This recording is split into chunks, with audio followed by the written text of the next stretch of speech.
माझे महाराष्ट्रातील एक लाडके मित्र म्हटलं तरी चालेल, कारण कीर्तनकारामध्ये मला आवडणारे काही ठराविक कीर्तनकार आहेत आणि त्याच्यामध्ये सगळ्यात जवळचा आवडणारा कीर्तनकार म्हटलं का रामदासभाई पाटील. मी मगाशी आमच्या गाडीमध्ये सुद्धा विषय सांगितला, महाराज इतिहास खूप लोकांकडून ऐकले, महाराज मोठमोठ्यांचे इतिहास ऐकले, पण पाटील महाराजांसारखा इतिहास सांगणारा महाराष्ट्राच्या पाठीव कीर्तनकार नाही. हे वाक्य माझं रेकॉर्ड करून कुठेही पाठवा, हे जर आबादित नाही ठरलं तर म्हणून ते हरण महाराज असा इतिहास सांगणारा कीर्तनकार, असा वक्ता आज तरी महाराष्ट्रात नाही, या कोकणच्या मातीनं असा वक्ता आपल्याला दिलाय. आणि काय भाग्य आहे महाराज त्यांच्या सानिध्यामध्ये, त्यांच्या प्रेरणेने, त्यांच्या मार्गदर्शनानं हा भव्य दिव्य एवढा मोठा सप्ताह होतो, है की नाही. कोकणात म्हणलं की वारकरी संप्रदायाचं वैभव पाहायला मिळतं महाराज. ही सगळी टाळकरी मंडळी आमच्याकडे तर आता बरमुड्या उभे राहायला लागली, लोक बरमुड्या उभे, हे फक्त कोकणातच पाहायला मिळतं महाराज. सगळे बघा ना, ही सुद्धा, अरे ही माझ्या ज्ञानोबारायची लेकरं, काय तेज आहे त्यांच्या चेहऱ्यावर महाराज, इतकं सुंदर तेज आहे. आणि टाळकऱ्यांमध्ये खूप मोठं, ज्यांचं माझ्यावर खूप प्रेम आहे, महाराजांचेच पुतणे आमचे ज्ञानेश्वरजी महाराज पाटील, त्यांच्या गाण्यावर तर मी फिदा आहे गाड्या. हां, तुम्ही म्हणला ना मला सगळं येतं पण तेवढंच यायला. हां, फक्त तुम्ही म्हणला ना मी शिकवतो तर मी 6 महिने इथं राहतो गाड्या, मला काय देवाला सोडलेलं आहे. विठाला मी कुणाचा बांधील नाही. मला वाटलं ना आता इथं राहायचं, मी वारीवरनं आल्यापासून अजून आळंदी सोडली नाही, त्याचं काय कारण आहे. मला वाटलं ना एखाद्याच्या सान्निध्यात राहायचं, मनापासून आवडणाऱ्या माणसाच्या सान्निध्यात मी राहत असतो. पण एवढं मोठं, एवढं वैभवशाली या विठ्ठल मंदिरामध्ये आमच्या पाटील महाराजांनी साम्राज्य निर्माण केलं. भगवान पंढरीश परमात्म्याच्या सानिध्यामध्ये, त्याच्या दरबारामध्ये एवढं तेज आहे महाराज, की आपण या एका क्षेत्राच्या ठिकाणी एका क्षेत्रावर कीर्तन करतोय असा आभास मला आल्या आल्या ज्ञानोबारायचे एक अस्तित्व जाणवलं, एक पांडुरंगाचं अस्तित्व जाणवलं. म्हणून ज्ञानोबारायचं काहीच चिंतन घडावं या उद्देशाने अभंगाची निर्मिती आहे.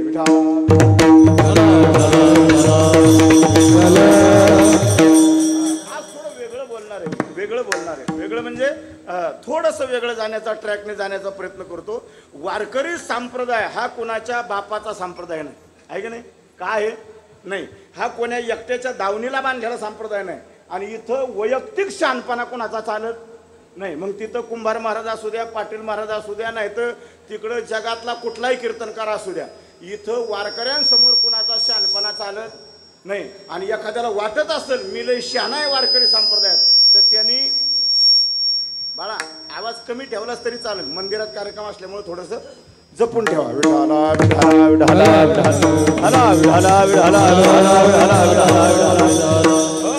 वारकरी संप्रदायामध्ये कोण्या एकाचा शहाणपणा चालत नाही महाराज. आणि एखाद्याला जर वाटलं ना मी लय शहाणा आहे, मी लय हुशार आहे, त्यांनी वाळवंटात जावं आणि वारकऱ्याला म्हणावं, ए आता नामा म्हणे तुका म्हणे सोडून द्या आणि मी काय म्हणे ते म्हणा, लाथाल त्याला मारा ठेवणार नाही. असा वैयक्तिक शहाणपणा कुणाचा चालत नाही, कारण ही अनादी कालापासून चालत आलेला संप्रदाय. नीट ऐका, आपल्याला एक प्रचलित प्रमाण आहे, ते प्रचलित प्रमाण मी सांगतो. ज्ञान देवे रचिला पाया, उभारिले देवालया. आता ज्ञान माझा थोडासा म्हणजे मी तुमची बुद्धीचा खंडन करतोय, मी तुमचं काही मतभेदन करतोय अशातला काही प्रकार नाही. तुम्ही सगळे जाणकार मंडळी आहात, इथं बसलेले अनेक कीर्तनकार आहेत, म्हणून थोडंसं वेगळं बोलण्याचा प्रयत्न करतोय. ज्ञानोबारायानं भागवत धर्माचा पाया रचना असं तुमचंही मत आहे, माझंही मत आहे, ऐक नाही मत.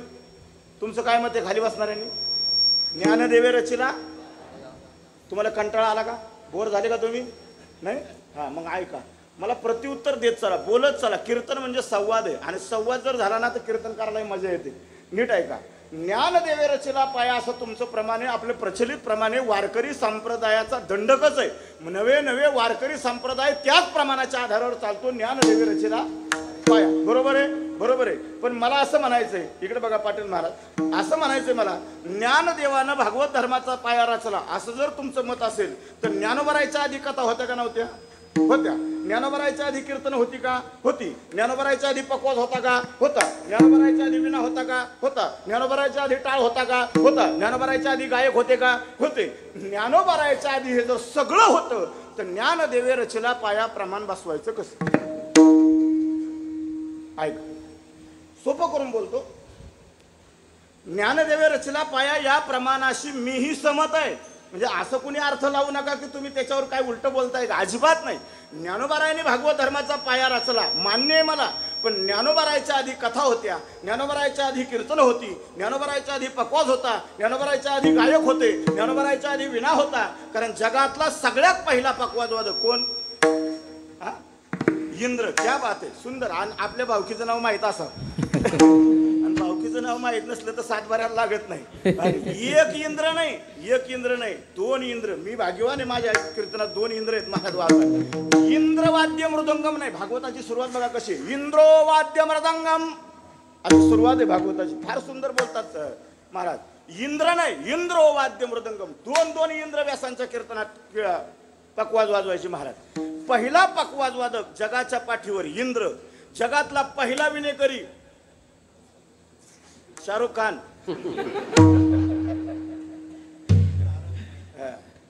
त्याचं नावच आहे नारद. जरा संदीप होडविग्रह ज्याला कळतो ना त्यांनी करून बघा. नारद, ज्याचं बोललेलं कधीच रद्द होत नाही त्याचं नाव नारद.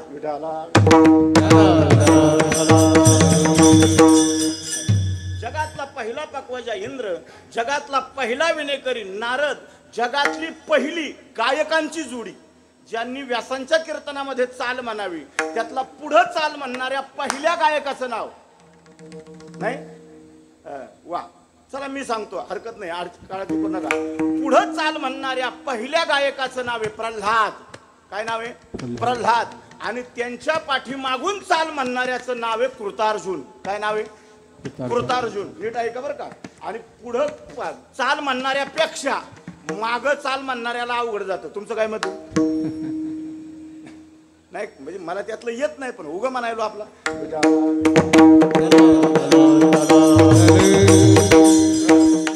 तुम्हाला माहित नाही, मोठमोठे गायक पुढं कुणालाही म्हणता येतं महाराज, पण माग म्हणणं फार कठीण राहतं. तुमचं काय मत आहे बाबा? माग म्हणणं कठीण आहे, कारण पुढचा काय राग काढेल, काय तालात, कुठल्या तालात म्हणेल आपल्याला माहिती. हे फार कठीण राहतं. चला आपल्याला त्या मार्गाने जायचं नाही. पण पहिली गायकांची जोडी प्रल्हाद आणि कृतार्जुन. नीट ऐका. पहिली शास्त्र चर्चा सनत कुमारांची, पहिला विजय जय विजयांचा. आणि जगातला पहिला वारकरी ज्ञान महादेव वैष्णव मोठा उभारिल्या मुक्त पेठा, उभारिल्या मुक्त पेठा.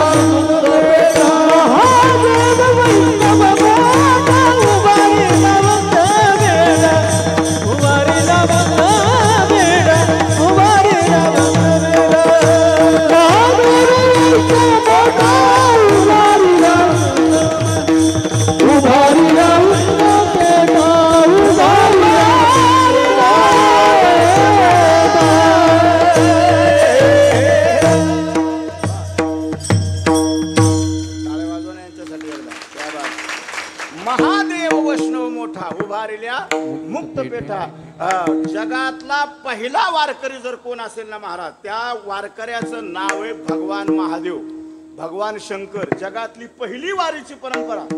तुम्ही म्हणाल मग ज्ञानदेवे रचिला पाया किंवा माझ्या जीवीची आवडी, पंढरपुराने येईन गुढी, ही प्रमाणे नंतरची ज्ञानोबारायच्या काळातली. पण त्याच्याही अनादी कालापासून जर पहिली वारकऱ्याची परंपरा जर चालू केली असेल तर तो पहिला वारकरी आहे भगवान शंकर. आणि तो इतका निष्ठावंत वारकरी महाराज, आजही रोज पहाटे 4 वाजता भगवान शंकर काशीवरनं पंढरपूर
डोळोनी, हा त्रिशूळ डमरू घेऊन आला गिरजेचा कान.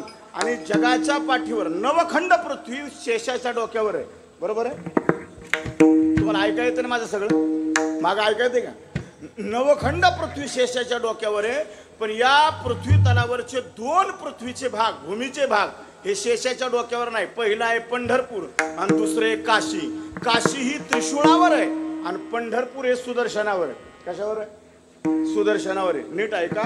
जगातला पहिला वारकरी भगवान शंकर आणि भगवान शंकरापासून आदिनाथ गुरु सकळ सिद्धांचा मच्छिंद्रतयाचा, मच्छिंद्राने बोध गोरक्षासी केला, गोरक्ष वळला गहिनी प्रसादे निवृत्ती दातार आणि ज्ञानदेव सार सोजवले.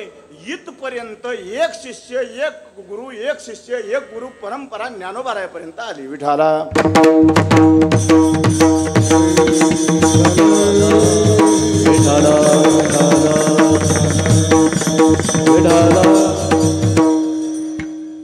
ज्ञानोबारायापर्यंत आल्यानंतर ज्ञानोबारायांनी भागवत धर्माचा पाया रचला नाही. नीट आहे का बरं का? मग ज्ञानोबारायांनी काय केलं? भागवत धर्म पूर्वीचाच आहे, फक्त सगळं होतं पण स्वयंतता नव्हती. काय नव्हतं? स्वयंतता नव्हती. म्हणून 12व्या शतकामध्ये ज्ञानोबारायांनी काशी विश्वेश्वराच्या दरबारात, पुन्हा ऐका, 12व्या शतकामध्ये ज्ञानोबारायानं काशी विश्वेश्वराच्या दरबारामध्ये मणिकर्णिकेच्या घाटावर विश्वातला संप्रदाय एकत्र केला. कशातला? विश्वातला. आणि काय केलं? मेळविले वैष्णवाचे मेळविले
गवादी. गवादी म्हणजे अन्नछत्र. गवादी म्हणजे काय?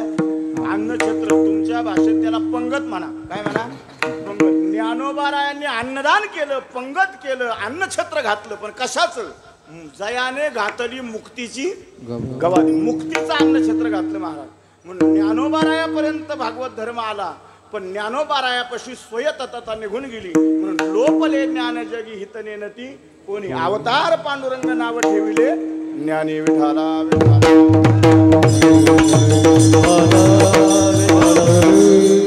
या भागवत धर्माचा पुढं परंपरा चालू ठेवणारे पहिले ज्ञानोबाराय आणि शेवट जे पाया ठरले ते ज्ञानोबाराय आणि कळस ठरले ते तुकोबाराय. आज ज्ञानोबाराय तुकोबाराय ज्यांना माहित नाही त्यांनी हात वर करा बरं. इथं बसलेल्यांपैकी ज्ञानेश्वर महाराज आणि तुकोबाराय ज्यांना माहित नाही तुमच्यापैकी आहे?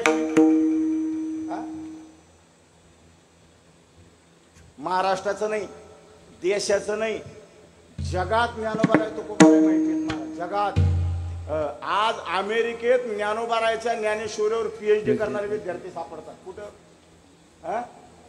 आणि आपल्या पोरांना अजून ज्ञानेश्वरी माहित नाही. केवढी शोकांतिक आहे महाराज.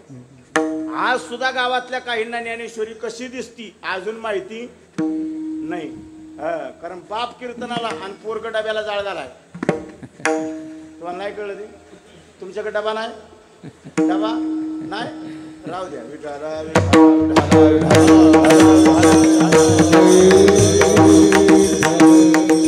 आपण फक्त निस्ते नावाचे वारकरी घेण्यान देण्याचा त्रास करते. ज्ञानोबा तुकोबाराय फक्त आपण पोट भरण्याचं साधन केलं, पण ज्ञानोबा तुकोबाराय किती कळाले मला माहिती नाही. बरं जाऊ द्या, मला तुकाराम महाराज तुम्हाला माहिती आहेत का इथं बसणाऱ्यांना सगळ्यांना? तुम्ही बिहारवरून आलाय का? असं तरी करा, नाही तर असं तरी करा, आहे की नाही? तुकोबाराय माहिती का नाही? माहिती. मला तुकाराम महाराजांचं पूर्ण नाव सांगा. हा, तुकाराम बोलोबा आंबिले. वा, विठाला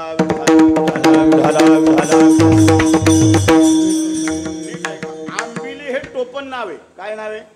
टोपण नाव आहे. जसं आमचे आजोबा सांगायचे की पूर्वीच्या काळामध्ये अशी एका गावागावामध्ये प्रथा राहायची की यात्रेचा किंवा त्या काही गावातला सण असेल, उरूस असेल, त्याला एका एका घराण्याकडे त्या यात्रेतला काही मान असायचा. काय असायचा?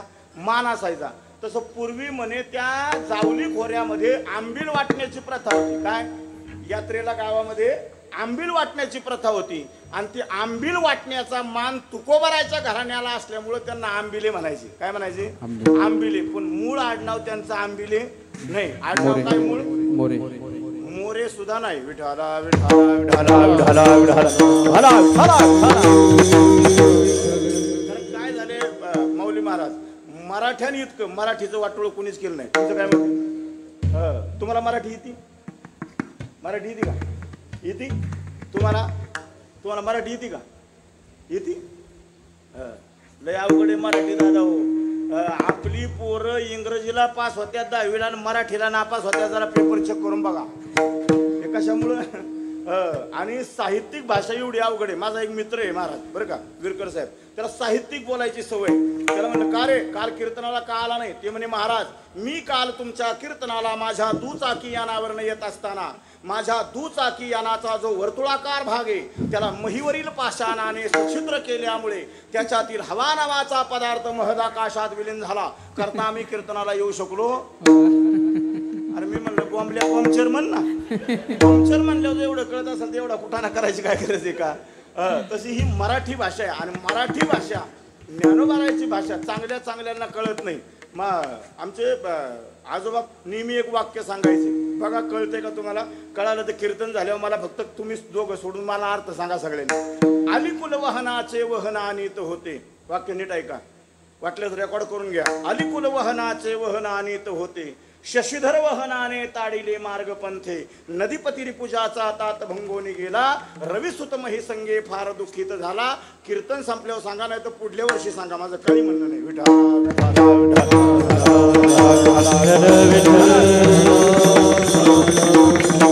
आपल्याला मराठी कळतेच असं नाही. आणि आपण का साधं भांड आहे आपल्याकडे देवपूजेला. होय माऊली, देवपूजेला एक भांडं असतं तांब्याचं, त्याला तुमच्याकडे काय म्हणतात कोकणात? तामण नाही, तामण वेगळं, ते छोटं असतं. मोठं असतं, मोठं असं तांब्याचं भांड. गांगाळ. काय? गांगाळ. त्याचं नाव आहे गंगालय. काय नाव आहे? गंगालय. ही म्हणतात गंगाळ. विठाला विठाला विठाला. तसं तुकोबारायचं मूळ आडनाव आहे तुकाराम बोलोबा मौर्य. काय आडनाव आहे? मौर्य. मौर्य. पण त्याच अपभ्रंशित रूप काय झालं?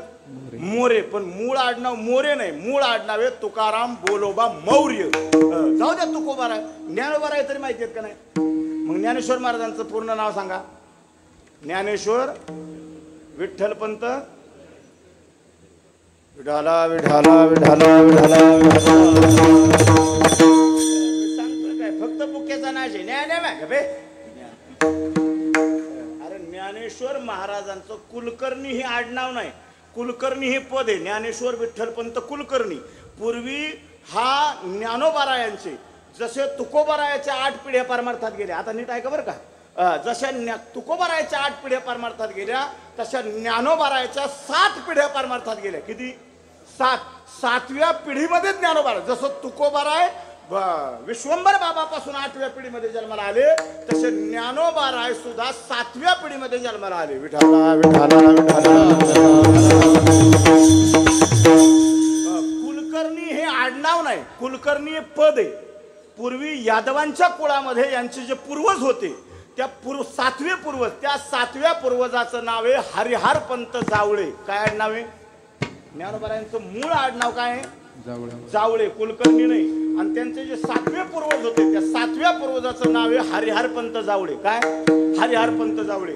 त्या हरिहर पंतांना 3 मुलं होती महाराज. एक केशव पंत, एक गोपाळ पंत आणि तिसरी मुलगी होती तिचं नाव मोनाबाई. विठाला विठाला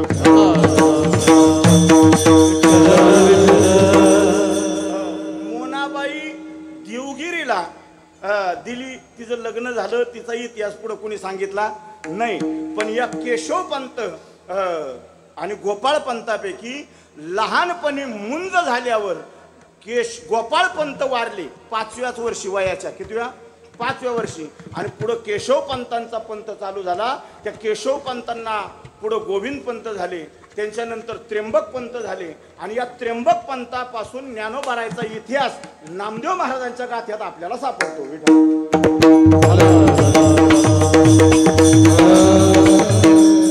ज्ञानोबारायचा इतिहास सांगणारे बरेच जण झाले महाराज. ज्ञानोबारायचा इतिहास सांगणारे बरेच झाले.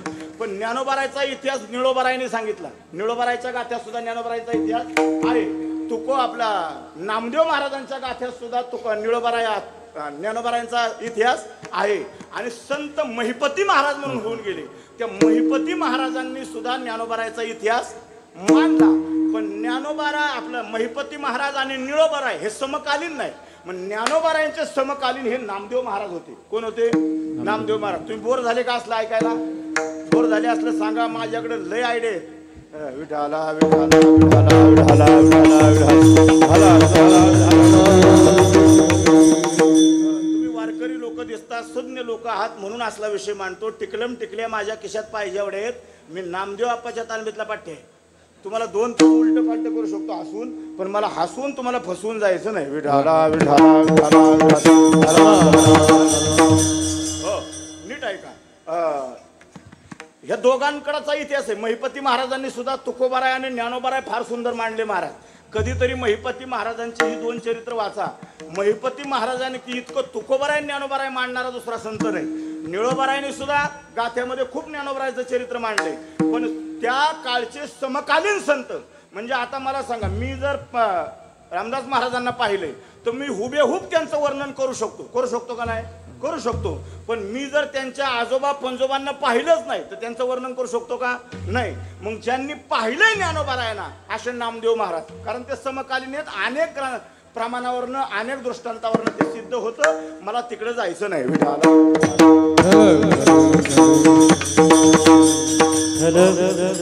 त्र्यंबक पंतापर्यंत इतिहास आला. हरिहर पंत जावळे हे देवगिरीच्या यादवांच्या दरबारी पंडित्य करायचे, पांडित्य करायचे, ग्रंथ सांगायचे, पूजा करायचे. म्हणून त्यांना कुलकर्णी पद दिलं गेलं. काय? कुलकर्णी. आणि ते जावळ्याचे पुढे काय झाले? कुलकर्णी झाले. आणि ते कुलकर्णी हे ब्राह्मण, शुद्ध आचारानं विचारानं जातीनं कोण? ब्राह्मण. पण ब्राह्मण असले सुद्धा ते क्षत्रियांच्याच राज्यात ताब्यात राहत असताना या त्र्यंबक पंतांच्या अंगामध्ये क्षत्रिय तेज होतं महाराज. इतकं क्षत्रिय तेज होतं. मोठमोठे सरदार, मोठमोठे शूरवीर त्यांनी त्या काळात त्यांच्या तलवारीच्या धाकेनं हरवले. कुणी? त्र्यंबक पंतांनी. आणि म्हणून त्यांचा तो पुढाकार पाहून, त्यांचं कर्तृत्व पाहून, त्यांची ती ताकद पाहून त्या काळचे समकालीन जे यादवांचे राजे होते त्यांनी या त्र्यंबक पंतांना सेनापती पद दिलं. विठाला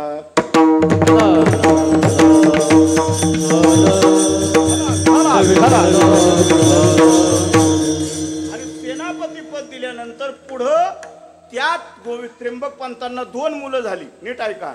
एक हरिहर पंत आणि एक गोविंद पंत. हे पहिले हरिहर पंत वेगळे बरं का. पहिले जे 7वे पूर्वज होते ते सुद्धा हरिहर पंत. आपल्याकडं पूर्वजांच्या नामकरणाचा एक प्रघात आहे. तुमच्याकडे आहे का? एखादं पोरग जर लहान रडायला लागलं तर ती लोक म्हणतात बुवा आज पोटाला आलाय. तुमच्याकडे म्हणजे आहे का असलं? तुमच्याकडे नाही?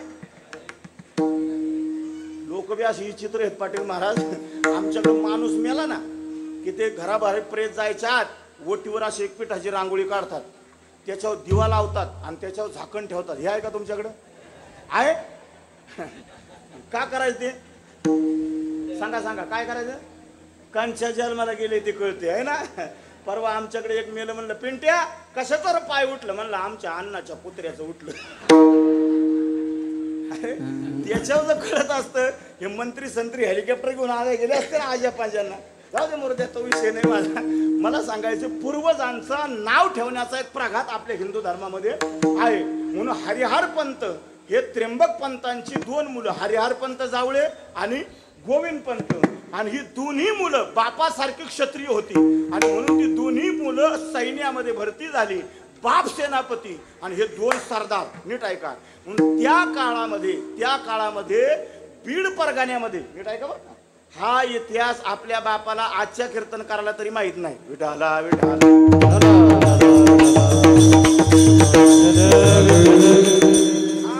हा जो इतिहास आहे महाराज, मी चातुर्मासाला असताना वक्ते बाबाकडून ऐकलेला इतिहास आहे. कुणाकडून? वक्ते बाबाकडून. आणि वक्ते बाबाशिवाय ज्ञानोबाराय तुकोबाराय कधी कुठल्या प्रखर कुठल्याच कीर्तनकाराने आज मांडले नाही. वक्ते बाबा स्थितीसहित ज्ञानोबाराय तुकोबाराय, जसं पाटील बाबा इतिहास सांगतात तसं वक्ते बाबा स्थितीसहित त्या काळच्या तारखासहित, म्हणजे 10व्या शतकापासून. वास्तविक पाहता हरिहर पंत जावळे हे 9व्या शतकातले, कुठल्या 9व्या शतकातले, 9व्या शतकापासून 12व्या शतकापर्यंतच्या ह्या 7 पिढ्या आहेत.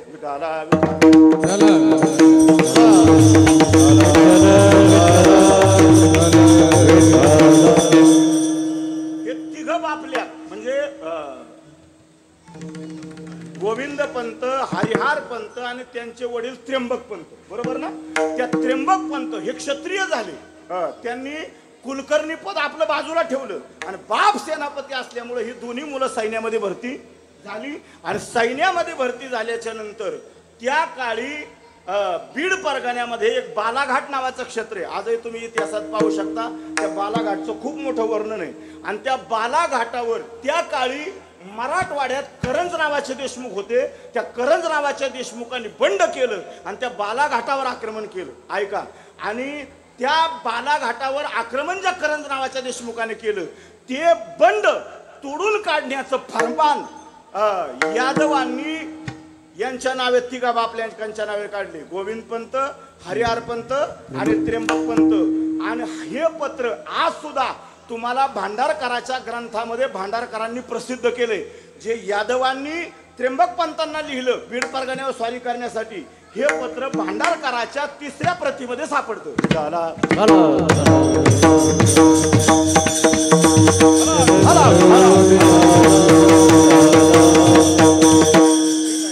पुराव्याशी बोलतो. पुरावा तुम्हाला पाहिजे असेल तर मी उद्या सुद्धा भांडारकराचे ग्रंथ तपासून तुम्हाला हे पुरावे देऊ शकतो.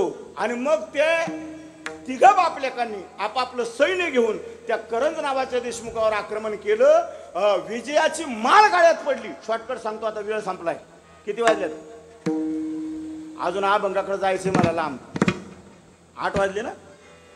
8:25. मी घड्याळच पाळीत नाही तेवढ्या करता.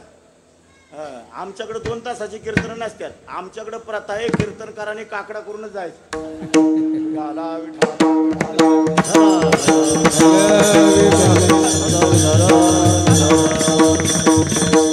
काळजी करू नका, तुम्हाला 12 वाजेपर्यंत मोकळं करतो. म्हणजे काय टेन्शन घेऊ नका. आपण पुढे शॉर्टकट मध्ये सांगू. विजयाची माळ गाळ्यात पडली. पण 18 वर्षाचं तरुण भांड पोरग त्या युद्धामध्ये शहीद झालं. त्याचं नाव हरिहर पंत. नीट ऐका. आणि हरिहर पंत तरुण भांड पोरग आपल्या देखत धारातीर्थी पडलं. याचं वाईट वाटलं त्या त्र्यंबक पंतांना. आणि त्याच दिवशी त्यांनी सैन्याचा राजीनामा ठेवला आणि संन्यास घेतला महाराज. आणि आपेगावला येऊन नाथ दीक्षा घेऊन तपश्चर्या करायला लागले. विठाला विठाला.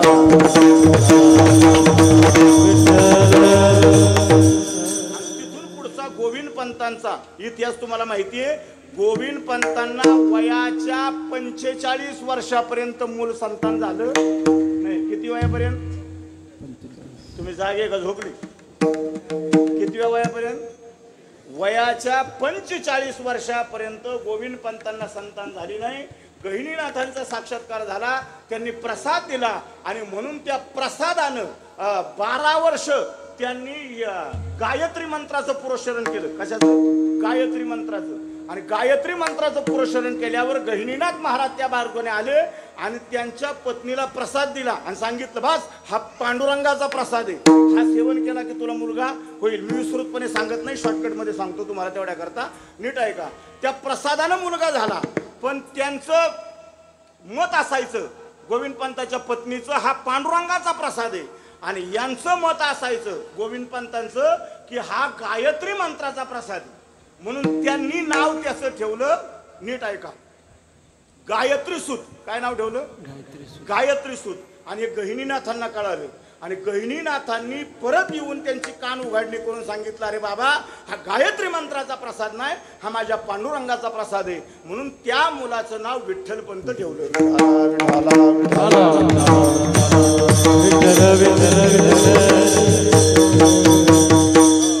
आणि विठ्ठलपंताच्या पोटी पुढं ज्ञानोबाराय जन्माला आले महाराज. नीट ऐका. आता एवढा इतिहास सांगायला याला 7-7, 8-8 दिवस, महिना लागतो महाराज ज्ञानोबाराय मांडाय. एका कीर्तनात होत नाही, पण तरी सुद्धा तुम्हाला तिथपर्यंत आणलं. त्याच विठ्ठलपंतांच्या पोटी ज्ञानोबाराय, तो इतिहास तुम्हाला माहिती, ज्ञानोबाराय जन्माला आले. पण सेना महाराज म्हणतात जगाच्या पाठीवर असा एकच संत आहे की त्या संताचं नुसतं नाव घेतलं तरी संसार सफल होतो. अभंगाचं पहिलं चरण. येऊनी नरदेहासी वाचे उच्चारी ज्ञानेश्वर, येऊनी नरदेहासी वाचे उच्चारी ज्ञानेश्वर.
ज्ञानेश्वर तयाचा संसार सफल झाला हे माय. ऐका. सेना महाराज म्हणतात त्या इंद्रायणीच्या काठावर त्या विठ्ठलपंतांच्या पोटी असा एक महात्मा जन्माला आला महाराज. त्या महात्म्याचं, त्या साधूचं, त्या संताचं नुसतं नाव घेतलं ना, नाव येवो नरदेहासी वाचे उच्चारे ज्ञानेश्वर, तयाचा संसार सफल झाला गे माई. बरं मला सांगा, आजचा समाज, आजचं जग हे साफल्याच्या दिशेने चाललंय. तुमचं काय मत आहे? साफल्याच्या दिशेने चाललंय. कुणाला सफलता नको किंवा कुणाला मिळकत नको असा माणूस आहे का? बरं, प्रत्येकानं आयुष्यात आल्यानंतर प्रत्येकाला एक प्रश्न पडला पाहिजे. काय प्रश्न पडला पाहिजे? ऐका. अरे काय जन्माये ओनिया केली म्याजोडी, आ केली म्याजोडी, हाती घडवली चाले तो आठवण, हाती घडवली चाले तो आठवण. काय जन्माये ओनिया केली म्याजोडी, केली म्याजोडी,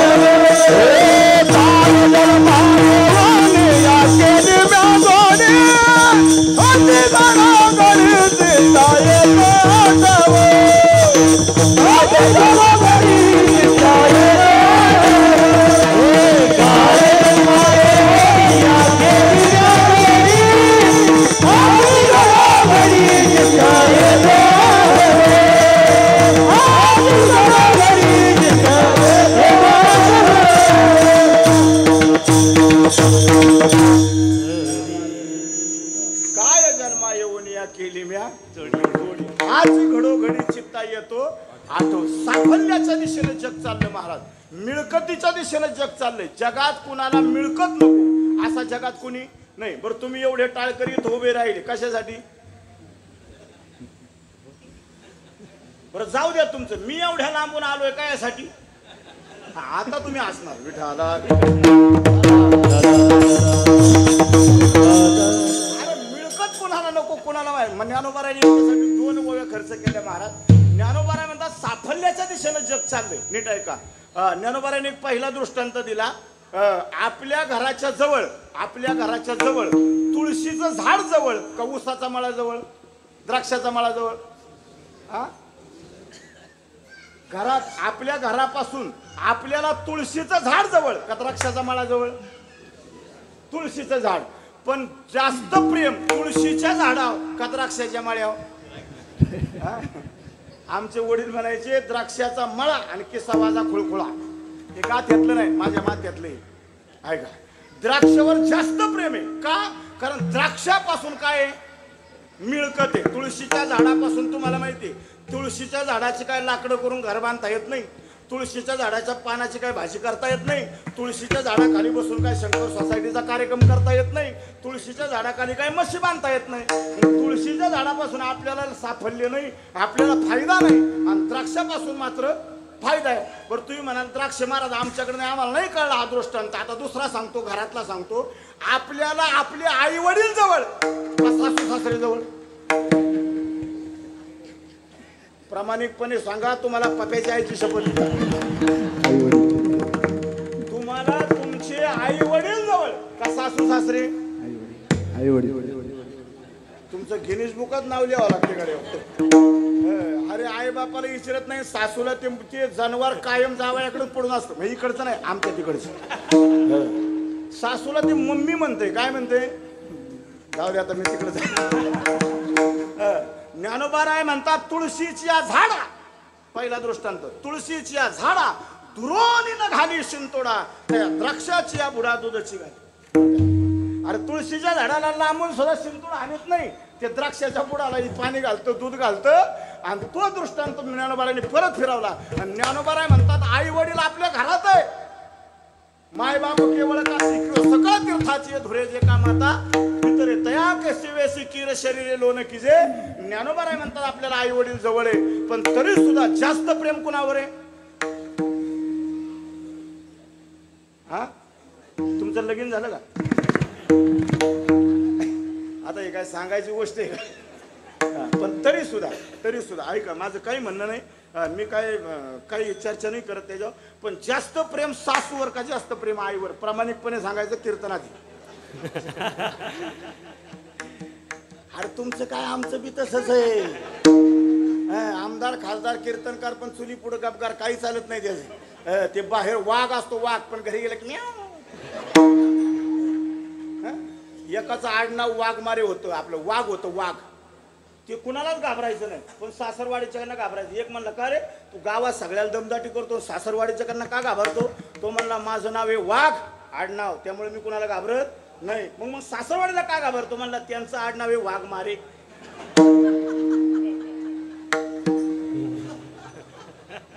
ऐका जाऊ दे. 2 दृष्टांत सांगतात ज्ञानोबाराय साफल्याच्या दिशेनं, मिळकतीच्या दृष्टीनं. बरं 3 अवस्था आहेत, एक बालपण, एक तरुणपण आणि म्हातारपण. हे 3 पण आहेत. पुणेरी भाषेत जर सांगायचं तर बालपण, तरुणपण आणि म्हातारपण. आणि एक पण गेल्यावर एक पण येतं बघा. बालपण गेल्यावर तरुणपण, तरुणपण गेल्यावर म्हातारपण, आणि म्हातारपण गेल्यावर सरपण. म्हातारपण गेल्यावर कुठलंच नाही, मग सरपण गोळा करायचं. पण 3 अवस्थेमध्ये मिळकत पाहिजे. नीट आहे हे बघा, हे काय पोरग लहान आहे, किती लहान आहे, गोंडच दिसतं का नाही? पण तरी सुद्धा 2 पोरं जर आपल्या घरात असली आणि बापाने जर एक खेळणं आणलं तर दोघांची भांडणं होतात का नाही रे? खरं बोल. टेन्शन मध्ये झाला कधी. पण एका खेळण्यावर दोघा पोरांची भांडणं होतात. नीट ऐका. आणि त्याच्यावर जे बलवान आहे घरातलं दोन्हीपैकी ते त्याच्यावर कमांड मिळवतं. आणि बलवान नाही, जे आईच्या पार्टीतले ते मिळवतं, बापाच्या पार्टीतलं नाही. जास्त आईला जवळ पोरं आणि बापाला जवळ पुरी. तुमचं काय मत आहे? बापावर सगळ्यात जास्त मुली प्रेम करतात आणि आईवर सगळ्यात जास्त पोरं जे पैसे प्रेम करतात त्याचं कारण बापाच्या विरहित यांचा किस्सा भरतो म्हणून.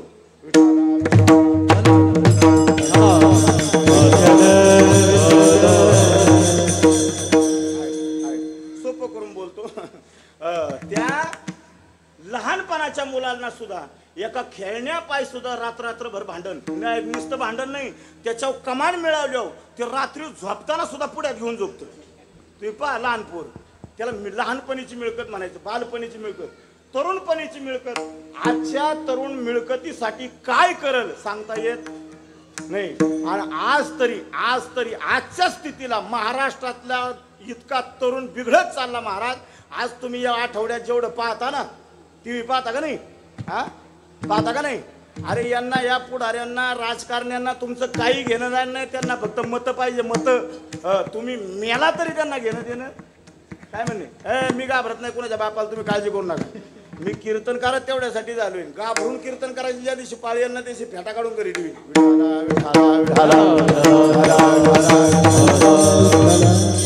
अरे या नालायकांना आपलीच पोटं भरण्याचं पडलं, तुमचं काय पडलं? काही घेणं देणं नाही. आज सुद्धा काळाची गरज आहे, आपण एकत्रित आलो पाहिजे. आज वारकरी संप्रदाय जगाच्या पाठीवर एकमेव संप्रदाय असा आहे महाराज की लोक तुमचं ऐकतात, नाही तर कुणी कुणाचं ऐकायला तयार नाही. केवढं खाली आलं महाराज, जगात केवढं चाललं, काय तरुण करतोय महाराज. आजचा तरुण पूर्णपणे बाद झाला. आणि मला म्हणायचंय आजचा तरुण आज एक केस चालू, अरे एका बलात्काराची केस 20-20 वर्ष चालती महाराज. किती वर्ष?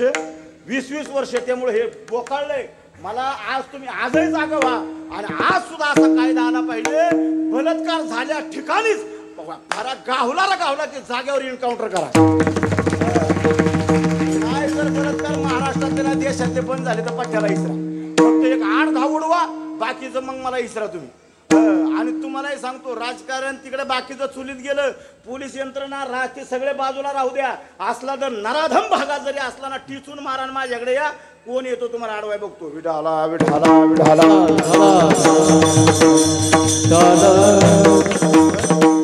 बिघडत चालला महाराज. मला त्या ओघात जायचं नाही, कारण मी ओघात एकदा शिरलो की मला आवरत नाही, ती दम निघत नाही. मी तिकडे परत येतो रिटर्न. आजच्या तरुणाला मिळकत पाहिजे महाराज, मिळकत पाहिजे. आणि मिळकत कुठल्याही अवस्थेत पाहिजे. पाहिजे का नाही पाहिजे? तर बालपणी पाहिजे, तरुणपणी पाहिजे. आणि आजच्या तरुणाला काहीच मिळवता येत नाही. तुमचं काय मध्ये बाबा येईल? अरे पाठ्यावर तुम्ही फक्त बायको मिळवून दाखवा, बापाला बाजूला काढून, बाकीचं लई लांब राहील. बायको सुद्धा आजच्या पोरांना बाप जर नसेल तर कोणी देत. तुम्ही नीट ऐका, लय अवघड आहे महाराज. कारण काय समाज इतका चुकीच्या मार्गाने चालला महाराज. तुम्ही बघा, पण ही ज्ञानोबरायची कृपा आहे महाराज. बघा ना तुमची गावरान यांच्या चेहऱ्यावरचा आनंद बघा, हा फक्त ज्ञानोबरायचा प्रसाद आहे महाराज. ज्ञानोबरायचा प्रसाद आहे. यांच्या चेहऱ्यावर ते बघा ना तुम्ही, प्रफुल्लित करतं महाराज. या वयात टाळ, या वयात धोतर, या वयात तुम्ही कीर्तनात उभा राहिला, तुम्ही नक्कीच गेल्या जन्मातले गंधर्व असणार. या वयात तुमच्याकडे टाळाला ना, मला सामान्य नाही या वयात टाळाला येणं. आणि तुम्ही भाग्यवान आहे. आताच्या तरुण पोरं एवढी. आमच्या काळात ज्या वेळेस आम्ही परमार्थ करत होतो ना महाराज, पक्वाजाला हात लावून देत नव्हती खेरडी. पक्वाजाला हात लावला त्याकडे. पण मी रगील होतो म्हणून टिकलो. रगील होतो मी पूर्वीपासून असाच आहे महाराज, लय रगील. त्यामुळे इकडं. आणि इथं तुम्हाला सांगतो, आज बी टिकायचं असेल ना पोरं, रगीलपणा करायचा. कशाचा? भाजनाचा.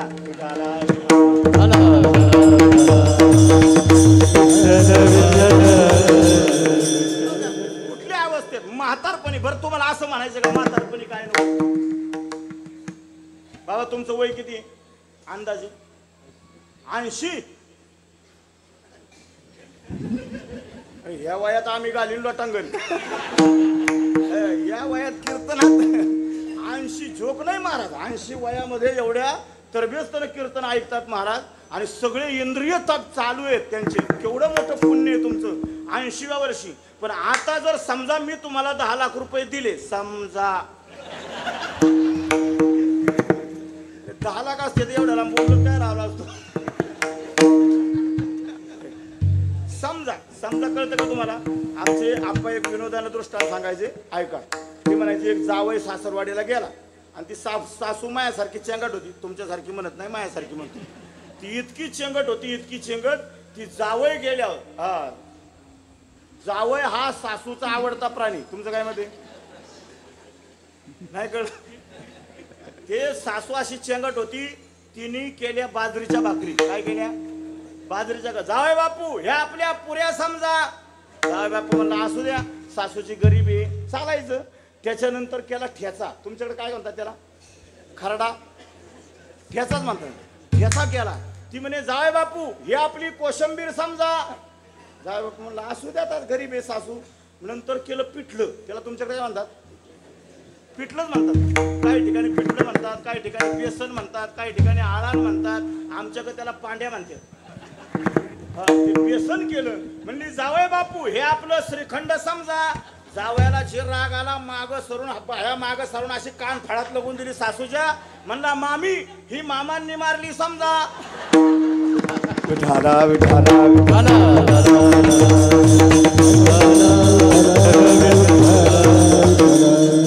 तशी तुमच्या आरसाट्यात कीर्तन आले मला कळते. आतापर्यंत तुम्ही बोर झाला. ऐका, 80व्या वर्षी जर तुम्हाला कोणी 10-20 लाख रुपये दिले तर नको म्हणाल का? प्रामाणिकपणे सांग. अरे म्हातारपणी तर लय उपद्या. म्हातारपणी एखादा तरुण गप असेल, पण म्हातारा गप बसत नाही. तुम्हाला माहित नाही, मी केलेला सर्वे सांगतो माऊली. महाराष्ट्रात जेवढे सप्ते होत नाहीत ना, महाराष्ट्रात तेवढे सप्ते 8 महिन्यात ठाणे जिल्ह्यात होतात. तुम्ही कसाही सर्वे करा, कुठूनही काढा. महाराष्ट्रात जेवढे सप्ते होत नाही तेवढे 450 सप्ते 8 महिन्यात एका ठाणे जिल्ह्यात होतात महाराज. किती? आणि माझ्या डायरीवर मोजून दाखवतो, त्यातले 150 तरी माझ्याकडे आहेत. विठाला विठाला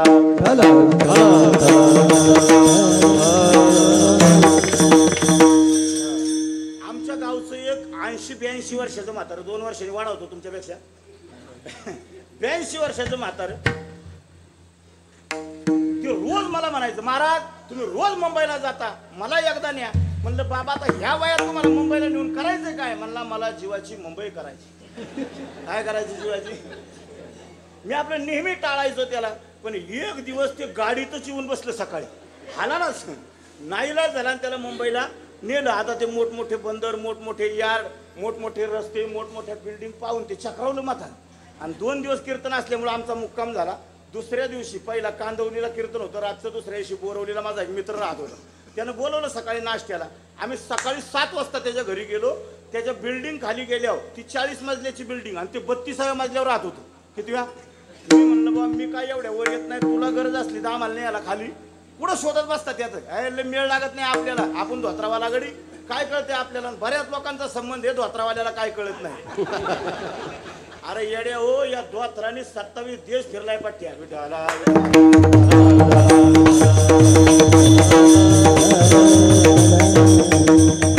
आपल्या धोत्राला परवा कमी समजायचं नाही. आतापर्यंतचा इतिहास आहे, ज्यांनी ज्यांनी भारत गाजवला ना ते सगळे धोत्रावालेच होते. मागचा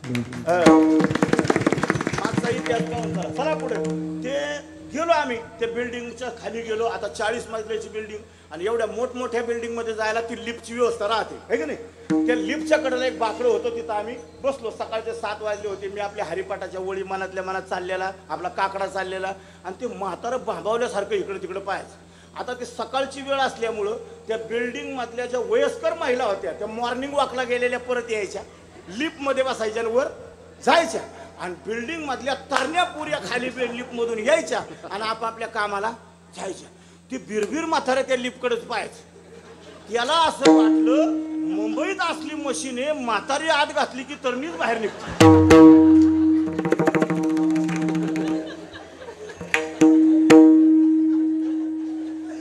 ते उघड टाका बघायचं. त्या म्हाताऱ्या बाया बाहेरून यायच्या, आपल्या लिफ्ट मध्ये बसायच्या, वर जायच्या.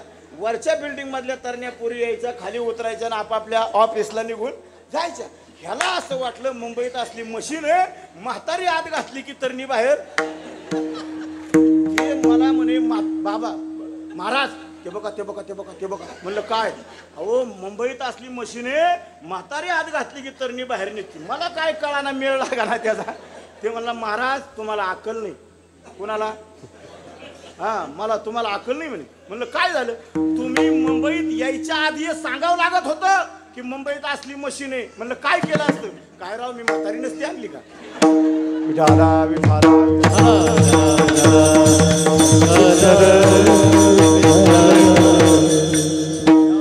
तुम्हाला जाग करण्यासाठी इकडे आलो होतो. जगात मध्ये सगळ्याला मिळकत पाहिजे. काय पाहिजे? मिळकत. फायद्याशिवाय कोणी काम करत नाही. अहो तुमच्या ज्ञानोबारायाचं नाव घेतलं. नाव घ्यायचंय पण का घ्यायचंय? निळो नासेना महाराज म्हणतात तयाचा संसार सफल झाला गे माये. अरे ज्ञानोबारायाचं नाव घेतलं फायदा. अरे ज्ञानोबारायाच्या नावाचे फायदे 2-4 सांगतो आणि थांबतो. किती वाजलेत? पावणे 9. 9ला थांबायचंय का? 5 मिनिटं पुढे गेलं चालेल? हा थांबायचं. पण त्याच दरात आहे, काय काळजी करू नका. ऐका मी तुम्हाला माहित नाही मी बामणाच्या आळीला राहतो. तुम्ही फक्त मना भाजी शिजली का लिहून लटांग काय अडचण नाही. तुम्ही काळजी करू नका. ऐका ज्ञानोबारायाच्या नावाचे फायदे सांगतो. पहिला ज्ञानोबारायाच्या नावाचा फायदा कळीकाळ निवृत्ती. ज्ञानोबारायाच्या नावाचा दुसरा फायदा ज्ञानवृद्धी. ज्ञानोबारायाच्या तिसरा नावाचा फायदा माया निवृत्ती. ज्ञानदेव म्हणता माया गेली समूळ. ज्ञानदेव म्हणता ज्ञानदेव देतो. ज्ञानदेव म्हणता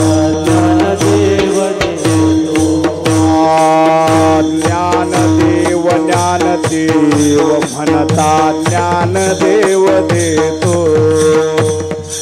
वासुदेवचे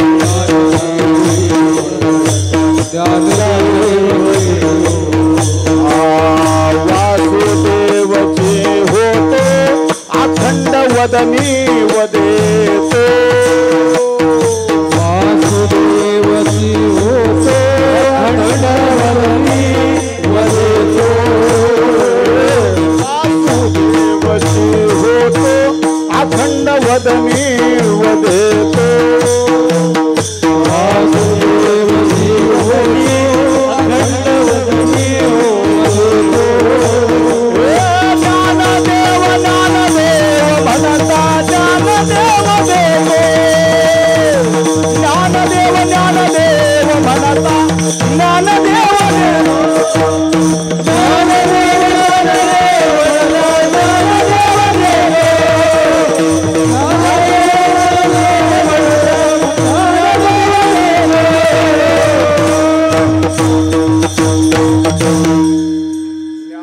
ज्ञानदेव म्हणता ज्ञानदेव देतो. वासुदेवची होतो अखंड वदनी वदेतो. ज्ञानदेव म्हणता. क्या बात. आता येळ संपल्यावर मी बी म्हणला आलोय. आता शिवाय बोला वाटते. ऐका आता असं वाटतंय 2-4 तास संपून आहे.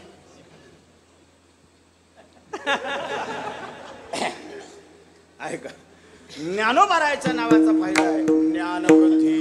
थेट ऐका 1-2 मी दृष्टांत सांगतो थांबतो. 5 मिनिटात मी बराबर 9ला थांबणार आहे. काळजी करू नका. तुम्हाला उभ्या वारकरी संप्रदायाला प्रातस्मरणीय वैकुंठवासी गुरुवर्य हरिभक्तपरायण गोविंद महाराज केंद्रे माहिती ऐका.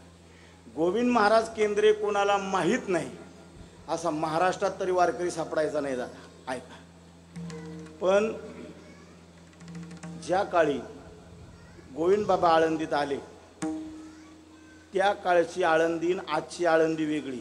आम्ही ज्या काळी आळंदीत होतो ना पाटील बाबा त्या काळची आळंदी आणि आजच्या आळंदीत जमीन आसमानचा फरक आहे महाराज. इतक्या गरीब घराण्यातून आले होते गोविंद बाबा. तुम्हाला माहीत नाही. मी जगाचं उदाहरण नाही सांगत. मी माझं स्वतःचं उदाहरण सांगतो. महाराज मधुकरी मागून आणलेलं 8-8 दिवसाच्या बाजरीच्या भाकरी पत्र्यावर वाळवायच्या. 8-8 दिवसाच्या. त्याच्यावर तूप टाकाय नव्हतं महाराज. त्याला तोंडी लावायला भाजी नव्हती त्या काळात महाराज. 8-8 दिवसाच्या पत्र्यावर वाळलेल्या भाकरी इंद्रायणीच्या पाण्यात बुडवून खाणारा पठ्य आहे मी. उगं बोलत नाही महाराज. त्याच्या पाठीमागं खूप मोठी साधना आहे महाराज. आम्ही इतक्या गरीब घराण्यातून आलो, इतक्या गरीब घराण्यातून आलो महाराज, आम्हाला एक काळचं खायला अन्न नव्हतं ज्ञानोबारायच्या दरबारात, पण त्या ज्ञानोबारायने कधी उपाशी झोपू दिलं नाही महाराज. अरे धोत्र शिवायला दोरा मिळला नाही महाराज, दोरा. ज्ञानोबारायच्या समोर, या पांडुरंगाच्या समोर साक्षीनं सांगतो महाराज, आम्ही ज्ञानोबारायच्या समाधीवरच्या हारातले दोरे काढून धोत्रे आणि समीज शिवले महाराज. इतकी गरीब परिस्थिती होती महाराज. दोरा घ्यायला ज्याच्या खिशात पैसे नसतील महाराज, ती माणसं त्या काळात आळंदीत कशी जगत असतील जरा डोळ्यासमोर विचार करा. गोविंद महाराज मराठवाड्यातले एका गरीब घराण्यातून आलेले, शाळेची त्यांची ओळख नाही महाराज, अंगठा बहादूर. गोविंद महाराज तुम्हाला माहीत असतील नसतील, कितपत जवळून माहिती मला माहीत नाही, पण गोविंद महाराजांना वाचताही येत नव्हतं आणि लिहिता सुद्धा येत नव्हतं. गोविंद महाराज संस्थेमध्ये बसल्यावर ज्यावेळी ज्ञानेश्वरी आणि त्यांच्या वाट्याला निकम बाबांचं व्याकरण आलं, त्यांना मोठे बाबा म्हणायचे. निकम बाबा तुम्ही पाहिले असतील, बाबांनी पाहिले असतील. जोपर्यंत निकम बाबा होते तोपर्यंत ज्ञानोबारायच्या दरबारात संध्याकाळी 6 ते 7 निकम बाबाचं व्याकरणावर प्रवचन असायचं. ते लम लोम आलोम विलोम, आता हे व्याकरण ज्याला कळतं ना, मी मग सांगितलं मराठी इतका अवघड काहीच नाही, आणि मराठी व्याकरण ज्याला कळत नाही त्याला कीर्तनकार होता येत नाही. विठाला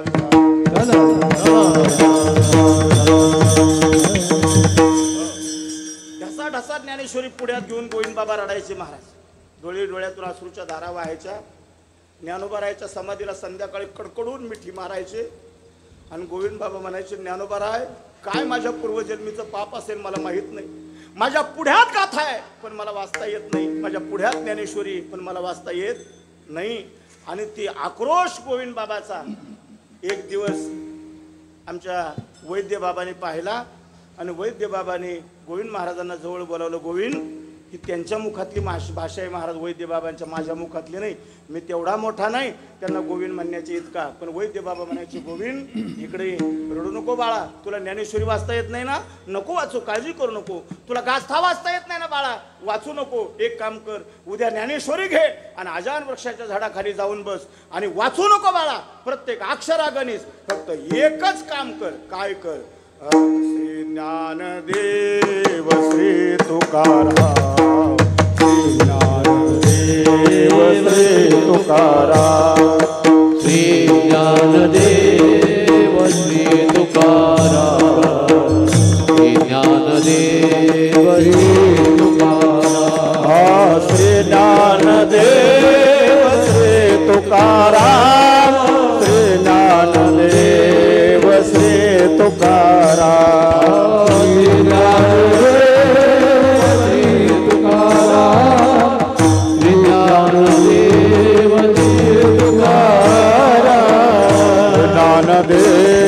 श्री तुकाराम, श्री ज्ञानदेव श्री तुकाराम, श्री ज्ञानदेव श्री तुकाराम, श्री ज्ञानदेव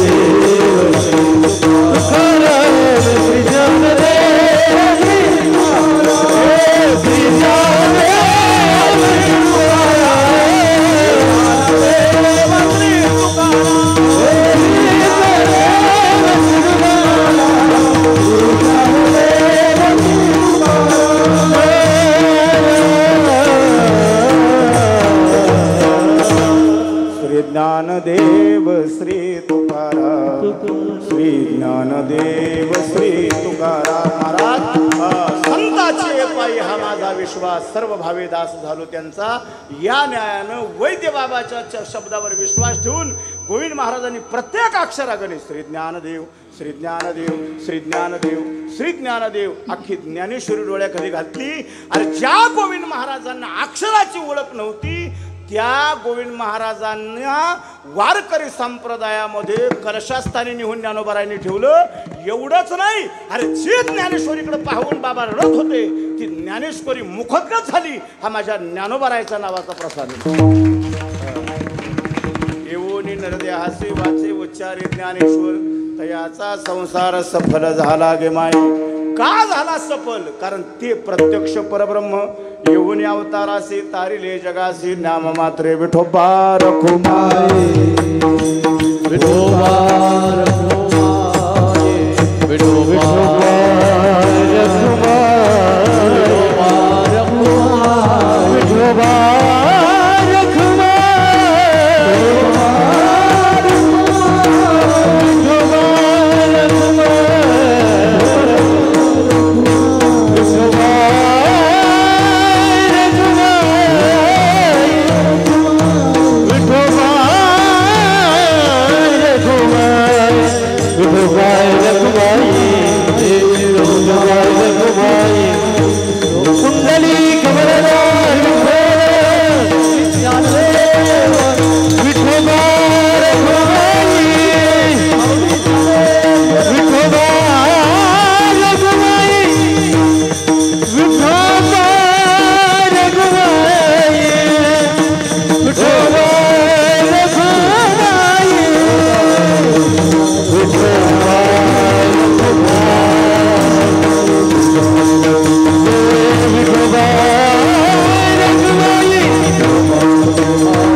प्रत्यक्ष परब्रह्म येऊन अवतारासी तारिले जगासी नाममात्रे ज्ञानेश्वर